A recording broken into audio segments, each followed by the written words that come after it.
आज बात करते हैं भारत के एक महान क्रांतिकारी शहीद भगत सिंह की। देखिए, उनकी विरासत में इतनी ताकत है कि आज भी एआई फिल्मों जैसी नई टेक्नोलॉजी के जरिए उनकी कहानी को बार-बार दोहराया जा रहा है। आइए, उनकी इस अमर गाथा को थोड़ा और करीब से जानते हैं। भगत सिंह की पूरी कहानी का सार शायद इसी एक लाइन में छिपा है। ये सिर्फ शब्द नहीं है, बल्कि ये उस जज्बे का सबूत है जिसने उस समय के सबसे बड़े साम्राज्य की नींव तक हिला दी थी। तो आखिर कौन थे भगत सिंह? क्या सिर्फ एक स्वतंत्रता सेनानी? नहीं, बिल्कुल नहीं। उन्हें भारत के महानतम क्रांतिकारियों में से एक माना जाता है। चलिए देखते हैं क्यों। उन्हें महानतम क्रांतिकारी का दर्जा क्यों दिया गया? सोचिए, उनकी कहानी आज भी इतनी प्रेरणा देती है कि उसे सिनेमा के जरिए और अब तो एआई के जरिए भी जिंदा किया जा रहा है। ये हमें बार बार उनके विचारों की असली ताकत की याद दिलाता है। लेकिन सवाल ये है कि भगत सिंह इतने प्रभावशाली बने कैसे? बात सिर्फ उनके किए कामों की नहीं है। असल ताकत थी उनकी निडर विचारधारा में। वही विचारधारा जिसने क्रांति की आग को और भड़का दिया। उनके इस शक्ति के पीछे ना 3 बड़ी वजह थीं। हम कह सकते हैं कि ये उनकी शख्सियत के 3 मजबूत स्तंभ थे। तो वो 3 स्तंभ क्या थे?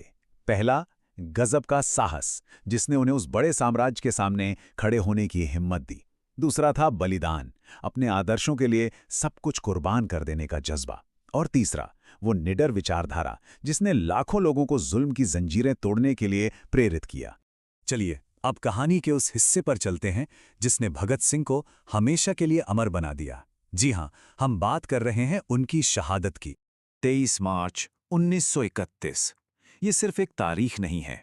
ये भारतीय इतिहास का वो पन्ना है, वो मोड़ है, जिसने क्रांति की पूरी दिशा ही बदल कर रख दी।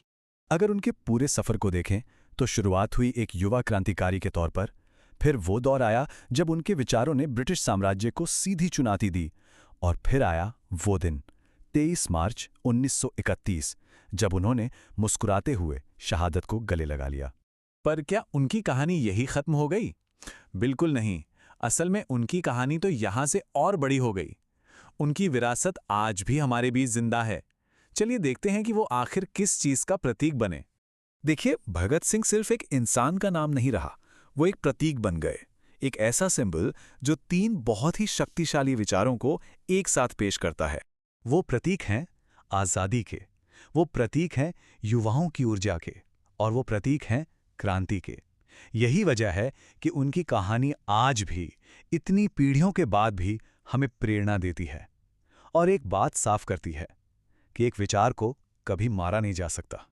और आखिर में ये पूरी कहानी हमारे सामने एक बहुत बड़ा सवाल छोड़कर जाती है कि भारत के इस महानतम क्रांतिकारी की और कितनी अनकही कहानियां होंगी। ये एक ऐसा सवाल है जो हमें इतिहास के पन्नों को फिर से पलटने और ज़्यादा जानने के लिए मजबूर करता है।